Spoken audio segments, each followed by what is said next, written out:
కానీ అంతేగాని మన జానారెడ్డి గారు చెప్తున్నారు వరంగల్ రంగారెడ్డికి హైదరాబాద్కి ఇవ్వాలంట.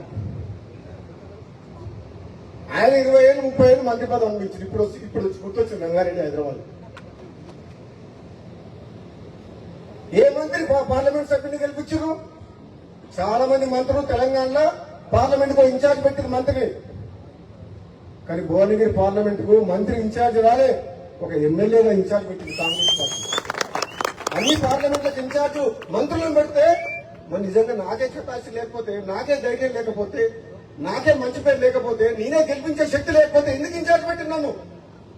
అన్ని తెలంగాణ మొత్తం మంత్రులు ఇన్ఛార్జ్ పెట్టి భువనగిరి ఎందుకు ఎమ్మెల్యేలు ఇన్ఛార్జ్ పెట్టిండ్రు అంటే గెలిపించే సత్తా ఉంది, ప్రజలకు పోతానే కదా.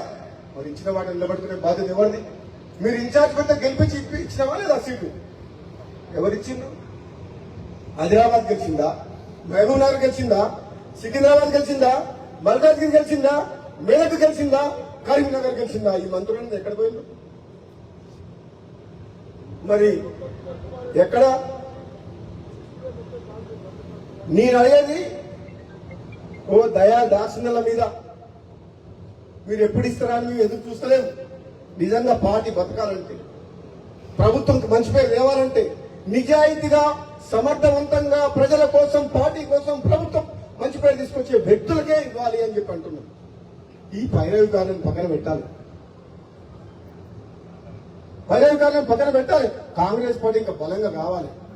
ఒక యువకుల్ని ప్రోత్సహించాలి, పార్టీ కోసం కష్టపడే వాళ్ళని మానవత్వంతో పనిచేసి ప్రజలతో మమేకమై, కార్యకర్తలతో మమేకమై, అవసరమైతే డి అంటే డి అని కొట్లాడే శక్తి ఉన్న వాళ్ళని అధికారం ఇస్తే అప్పుడు ప్రజలు సంతోషిస్తారు, పార్టీకి లాభం అవుతుంది. దారుణం కూడా దానే ఇస్తే పదవి వస్తే కొట్లాడతాడా? కేసీఆర్ అనే వ్యక్తిని గద్దె దింపేదాకా నిద్రపోను అని చెప్పి పార్టీ మారి బీజేపీలో ఉన్నా సరే తెలంగాణ ప్రజలందరూ కూడా కాంగ్రెస్ పార్టీ వైపు చూస్తే నేను మళ్ళా వెనకడుగు వేసి కాంగ్రెస్ పార్టీలోకి వచ్చి గద్దె దింపినా లేదా?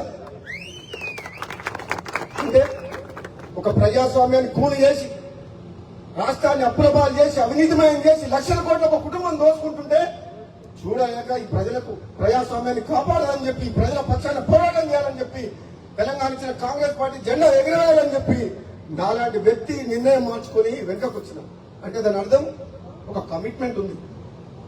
కన్యతల్లి లాంటి కాంగ్రెస్ పార్టీ అంటే అభిమానం ఉంది. కొన్ని అనివార్య కారణాల వల్ల ఇక్కడ అవమానం జరుగుతుంది పోయినా సరే మళ్ళీ ప్రజలందరూ కోరుకుంటున్నారు, కార్యకర్తలందరూ కోరుకుంటారని చెప్పి మళ్ళీ కాంగ్రెస్ పార్టీకి వచ్చి కాంగ్రెస్ పార్టీ అధికారంలో వస్తున్నందుకు నా నియోజకవర్గంతో పాటు వీరేశం దగ్గర పోయినా, ఒక పార్లమెంట్ సభ్యునిగా భువనగిరి అనిల్ కుమార్ రెడ్డి రమ్మంటే ఒకరోజు ప్రచారానికి పోయినా, ఆలేరు పోయినా, తుంగతుర్తి పోయినా, నా శక్తి వంచన లేకుండా ప్రభుత్వం వస్తాను కృషి చేసింది. సూర్యాపేట రమ్మంటే దామోదర్ రెడ్డి దగ్గర పోయినా. అంటే నేను నా పదవి కోసం, నేను పదవి అడుక్కునే పొజిషన్లో నా ఎమ్మెల్యే పదవి తెచ్చుకునే పరిస్థితులు లేదు. ఈ తెలంగాణ రాష్ట్రం కోసం 5 ఏళ్లు పోరాటం చేసి సోనియా గాంధీ కాంగ్రెస్ పార్టీని ఒప్పించి పార్లమెంట్ లో తెలంగాణ గొంతు వినిపించి తెలంగాణ తెచ్చిన ఎంపీల్లో నేను ఒకరిని. నాకు కమిట్మెంట్ ఉంది, ఈ తెలంగాణ రాష్ట్రం బాగుండాలి, ఈ తెలంగాణ రాష్ట్రం అభివృద్ధిలో ముందుకు దూసుకుపోవాలి, తెలంగాణలో ప్రతి పేదవాళ్లకు కాంగ్రెస్ పార్టీ అండగా ఉండాలని చెప్పి పనిచేస్తున్న, నిజాయితీగా పనిచేస్తున్న వ్యక్తిని. కాబట్టి నా విషయంలో కొందరు నాయకులు ఇది చెప్తే బాగుండదు, దుర్మార్గంగా ధర్మరాజులాగా ఉండాల్సిన జానారెడ్డి గారు కూడా మహాభారతంలో దురదరాజును పాత్ర పోషిస్తాడు. నాకైతే బాధ అనిపిస్తుంది. నాలాంటి వ్యక్తికి ఏదన్నా వస్తుంది అంటే 10 మందికి పనికొచ్చే మనిషిని, 1000 మందిని కాపాడే వ్యక్తిని నాలాంటి వ్యక్తికి అడ్డం తగులుతుందంటే ఇక నేనేం చెప్పాలో నాకు అర్థమవుతలేదు. అందుకని ఇంతకంటే ఎక్కువ చెప్పలేదు. ఇప్పటికే చెప్పదలుచుకుని చెప్పిన మనసులో ఉన్నది చెప్పినా నన్ను చూస్తే భయపడుతున్నారు అందరూ. నేను వస్తున్నట్టు రాముడు వస్తే ఏం చేస్తాడో, నాయన మా మాట ఇంటాడో ఏడో అనుకుంటున్నా ఎందుకు. మరి అధిష్టానమేమో ఇస్తా అంటుంది, కొందరికి చందాలు పడుతున్నాయి. ఎందుకు? ఉన్నట్టు మాట్లాడతాడు, ముఖం మీద మాట్లాడతాడు, ప్రజల పక్షాన మాట్లాడతాడు, ప్రజలకు ఏది కరెక్టో అదే చెప్తాడు. తప్ప చెప్పాలా వద్దా? చెప్పాలా వద్దా? భయపడి అన్నిటికీ తలకాయ ఊపాలనా?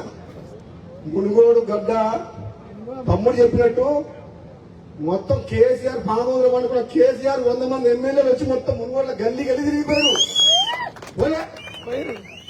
ఒక వ్యక్తి రాజీనామా చేస్తే ఈ ప్రజల పక్షాన ఒక్క వ్యక్తిని ఓడగొట్టేందుకు 100 మంది ఎమ్మెల్యేలు వచ్చిన చరిత్ర ఎక్కడైనా భారతదేశ చరిత్రలో ఉందా?